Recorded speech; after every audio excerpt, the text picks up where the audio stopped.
Mahilig kang kumain ng mga chichirya tulad nito? Para sa iyong video na to.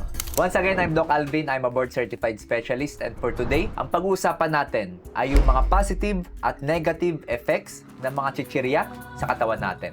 Aminin natin, very convenient po ang pagkain ng mga chichirya. Napakasarap ngumata at mura pa. Pero ano nga ba nangyayari sa katawan natin sa bawat lunok ng clover chips? Unahin natin yung mga good effects. So, good effects muna, syempre, source ng energy ang mga chichirya. Yung mga carbs po kasi na nasa chichirya, mga simple carbs po yan. Ibig sabihin, napakadaling madurog po yan or napakadaling humalo sa katawan natin. So, kung kailangan natin ng rapid energy source, kunyari tayo ay mag-exercise, tayo ay mag-gym, o kaya naman tayo ay papasok sa trabaho na talaga naman nakakapagod, pwede makatulong yung pagkain ng mga chichirya. Next effect, meron po itong psychological mood boost. Pag kumakain po kasi tayo ng chichirya, which is napakasarap talaga, minsan nararanasan natin, di ba, para tayong biglang gumagaan yung ating pakiramdam. Nabuboost yung ating mood, and minsan parang,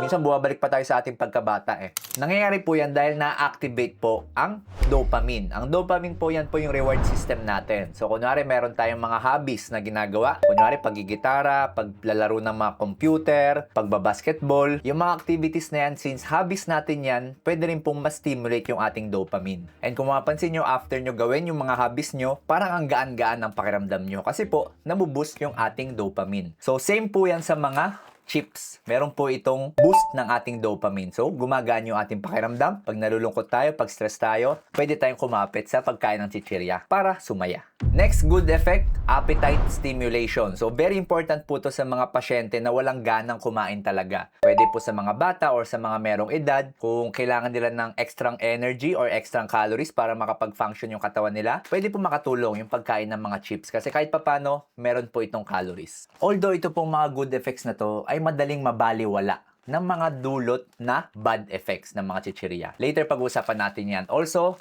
bakit natin nasabing chichirya, yung mga biskwit, pag-uusapan din natin yan mamaya. Ngayon, pag-usapan naman natin kung ano talaga yung nangyayari sa katawan natin sa bawat lunok ng chichirya. So, katulad po ng mga ibang pagkain ng mga chichirya po, meron yang macronutrients. So, meron yang carbs, fat, and protein. Unahin natin yung carbs. Ang carbs po na nasa mga chichirya, so kung makikita natin dito, total carbohydrate, 18 grams. Meron siyang carbs, and remember, ang carbs yan yung source natin ng energy. Kaya natin nabanggit kanina na magandang source to ng energy. Kaya lang, very refined. Ibig sabihin, sobrang processed na po yung carbs na meron dito. Kapag sobrang processed na po ang carbs, ang tendency, mabilis po yan matunaw sa katawan natin. And pag mabilis matunaw masyado yung sugar, mag-i-spike po yung ating sugar. Kasi po, pag nag-i-spike po ang blood sugar, sumusunod po dyan na mag-spike ang ating insulin. At kapag nag-i-spike yung ating insulin, ang nangyayari sa katawan mo, nagiging fat storage mode. Ibig sabihin, ang bilis mo mag-gain ng taba. Maganda po yung mga carbs na kamote, kanin, o kaya yung mga whole grains, mga wheat bread. Yan po, magagandang uri ng carbs po yan kasi matagal po yan matunaw sa katawan natin. Pero yung carbs na meron sa chichirya, sobrang bilis pong matunaw, mag-i-spike ang insulin mo, tataas ang sugar mo. Next, macronutrients, yung ating fat. So, ito merong 10 grams na fat. Ang fat, very important po yan. Hindi natin yan dapat katakutan. Kasi sa fat, dyan na may metabolize yung ating mga hormones. Testosterone, estrogen, progesterone, etc. Kaya lang yung mga fats na meron sa mga chichirya, ito po ay highly industrialized. Ibig sabihin, naproseso na rin and nahaluan ng maraming oxidation. And kapag masyado pong oxidized, yung fat na kinakain nyo, tulad ng mga nasa chichirya, ang tendency, magkakaroon ka ng inflammation. So, sa carbohydrates, ang keyword natin, insulin spike. Sa fats na meron sa chichirya, ang keyword natin, inflammation. At ang resulta ng inflammation sa katawan mo, pwedeng tumaas ang iyong bad cholesterol at bumagsak ang iyong good cholesterol. So, ang resulta po niyan, very prone po kayo sa pagkakaroon ng mga bara-bara sa puso o sa utak or sa kidneys. Also, fun fact lang po, baka familiar na rin kayo sa mga omega-3, omega-6 fatty acids. Meron pong sinusunod na ratio dyan. Hindi porket omega-3 or omega-6 yung ini-intake nyong mga fish oil, maganda na sa katawan. Ang pinaka-best po kasi na ratio ng omega-3 or omega-6, dapat po mas marami yung omega-3. Never pong maganda sa katawan kung mas nangingibabaw yung omega-6. Actually, magkahalo naman yan sa isang uri ng fat. Talagang meron siyang omega-3, meron siyang omega-6. Kaya lang, kapag sobrang dami ni omega-6, yan, dyan tayo magkakaroon ng sobrang inflammation.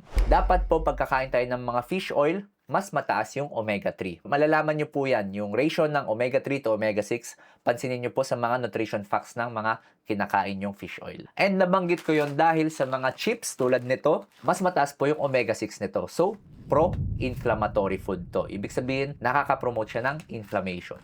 Next, protein. Meron naman pong protein ng mga chichirya. So, ito, less than 1 gram. Ako po lagi ko po kung ina-advise sa inyo na dapat marami yung ating protein intake kasi kailangan po ng muscles natin yan. Hindi naman sobrang dami dapat na talagang halos masira na yung ating kidneys. Dapat lang po mas marami siya kaysa sa carbs or fat. Kaya lang kapag kumakain tayo ng ating chichirya, which is less than 1 gram ng protein, halos wala na tayo nakuha ang protein. So sayang po yung mga pinapasok nating calories sa katawan natin kasi para siyang walang value. Pero bukod po dyan sa mga nabanggit nating macronutrients ng mga chichirya, ito po talaga yung pinaka-silent killer. Kung narinig nyo na yung sodium or asin na dala ng mga chichirya na to. So kay Pika, ang sodium content po is 180 mg. Dito po baka magulat kayo. Kaya ako po sinama to eh. Ang sodium nito, 182. Ibig sabihin yung sodium po nito hindi nalalayo sa mga sodium content ng ibang uri ng chichirya. Dok, ano meron sa sodium? Bakit parang galit na galit ka sa sodium? Lagi ko naman po sinasabi na lahat ng uri ng pagkain okay lang kahit itong mga chichirya kasi kinakain ko rin naman to. Kaya lang dapat alam natin yung ating limit. Ngayon, according sa WHO, ang limit po ng sodium natin per day dapat less than 2,000 mg. Ngayon, itong sodium ni Clover Chips, 260 mg. Pero, kada isang serving lang yan. At kung maubos mo yung isang pakete nito, meron tong 5 servings, ibig sabihin, yung 260 mg ng sodium, i-times mo sa 5. 1,300 na po agad yun. So, kalahati or more than half na agad yung nako-consume mo na sodium na limit mo kada araw pag naubos mo tong isang pakete na to. Hindi pa po kasama dyan yung mga sodium na galing sa ulam, yung mga sodium na galing sa mga sausawan, yung mga sodium na galing sa bagoong, toyo, etc. Kapag sobrang taas ng sodium natin sa katawan, ang resulta po niyan, hypertension or high blood. Ang ginagawa po kasi ng sodium kapag sobra, hinahatak niya po yung tubig papunta sa mga ugat natin. At kapag sobrang daming fluid sa ating mga ugat, nahihirapan pong mag-pump yung ating puso, tumataas yung ating BP. Diyan na po ngayon nagkakaroon ng sakit sa puso, high blood, stroke, etc.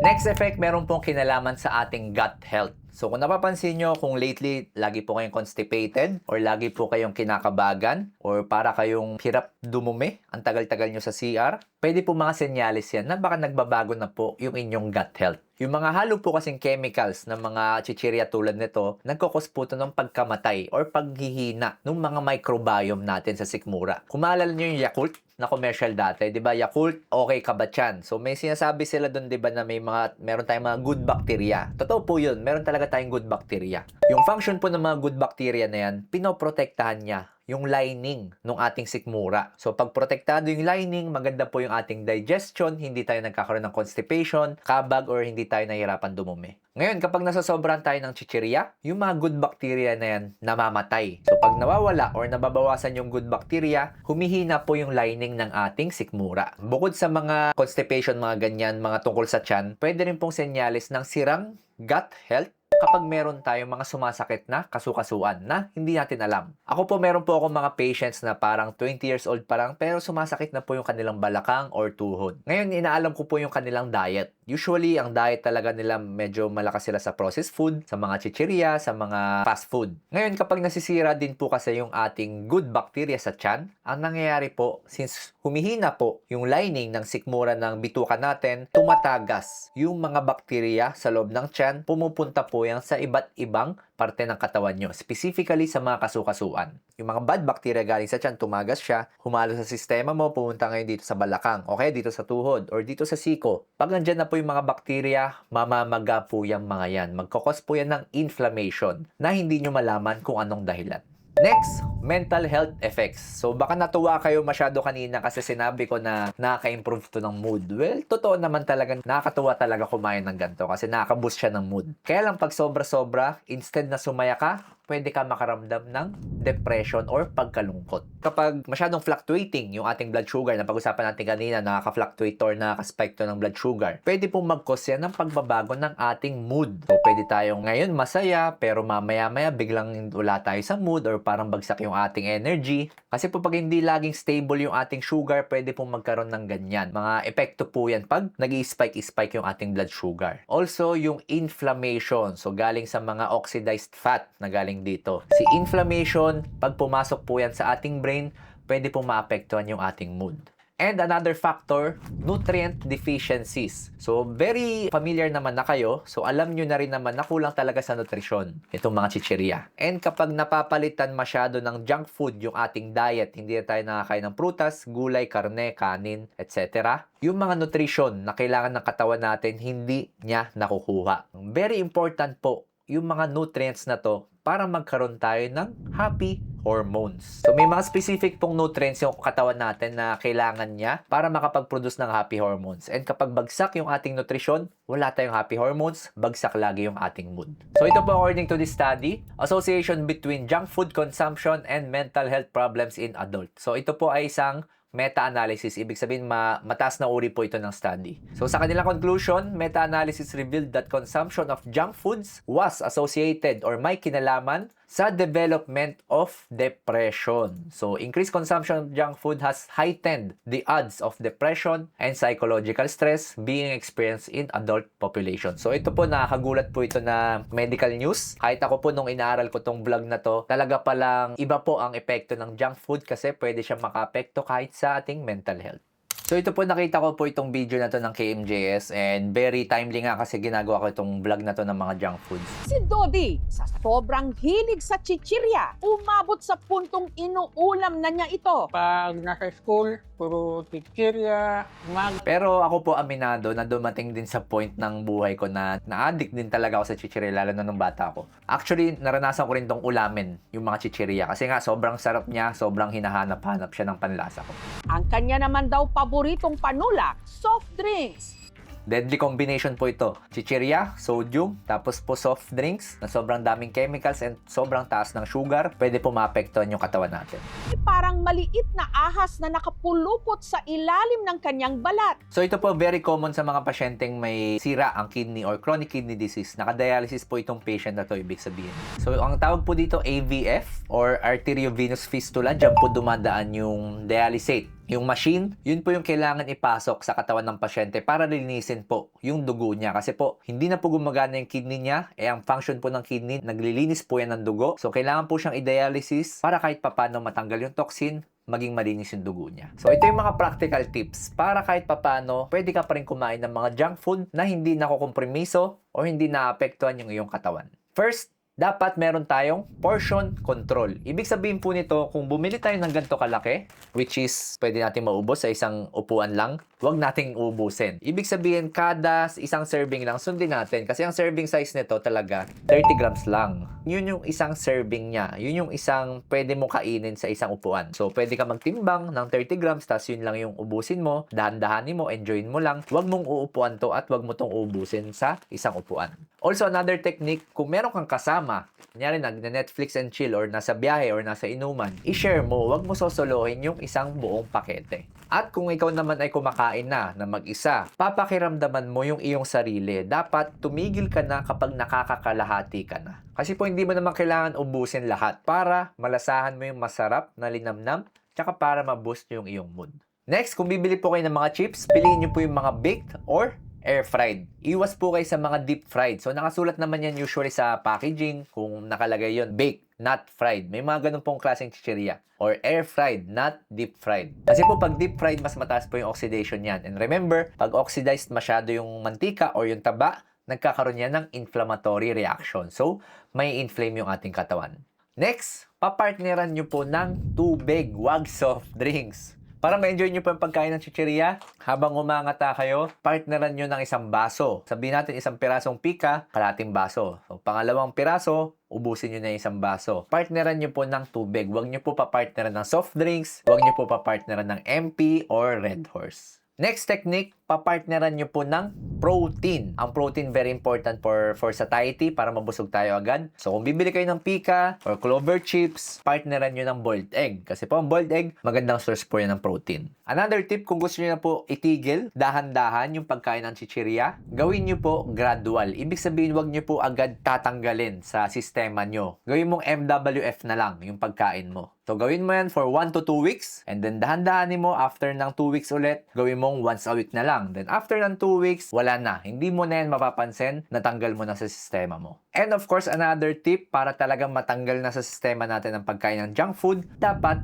wala sa loob ng bahay. Wala sa opisina, wala sa workplace mo. Dapat hindi mo siya nakikita. Kasi pag mas nakikita mo siya, mas nagkakaroon ka ng reason para abutin siya at kainin siya. So again, ang pagkain po ng junk food, meron po yung good effects and bad effects. Ang good effects nakakatulong po for energy, for mood, tsaka sa gana para ma-increase ang ating appetite. Bad effects, napakarami, hindi worth it yung good effects kapag napapasobra ka. Remember, hindi po masama ang pagkain ng junk food, pero kung long term yung ating iisipin, hindi po worth it kung lagi or araw-araw kasi po talaga maapektuhan yung ating katawan. Kung may kakilala ka na mahilig sa junk food and tingin mo makakatulong tong video na to, i-share mo to sa kanya. At kung gusto mo naman malaman yung tunay na epekto ng mga fast food sa panahon ngayon, ito po yun. Once again, I'm Doc Alvin, signing out.